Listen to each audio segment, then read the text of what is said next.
assuming there's good and there's bad, assuming something is wrong and something is right, well, what are we ultimately as human beings? Are we fundamentally good? Are we fundamentally bad? I think there's where you. That's why you can watch these films again and again and again. The Shining is fascinating for that. It's really all going on in his head, Jack's head.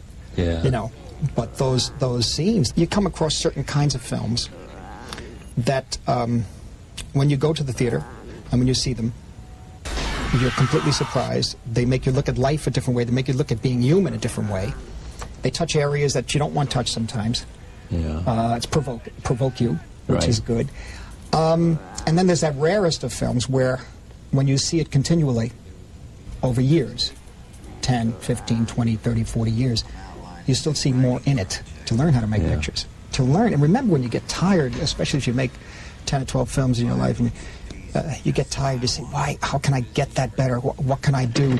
You look at that source, you look at that inspiration, you say, well, Kubrick wouldn't let it stay this way. Yeah. He would have changed that angle, he would have worked it out, he would have tried to figure out getting more time to shoot the scene this way or that way. He would have really seen it to its end. Yeah. And for that inspiration, I must say, it's looking at his films, sometimes you can see the rhythm of the cutting and the camera moves.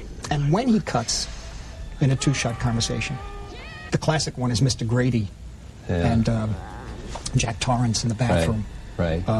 Crossing the invisible line, right, with the red background, the cuts, and when he destroys the invisible line, and when the shot gets tighter, on which line of dialogue, with great control. Yeah. It's not handheld. Yeah. It pans calmly, but not calmly. There's a kind of tension when it reaches a certain position, then pans back.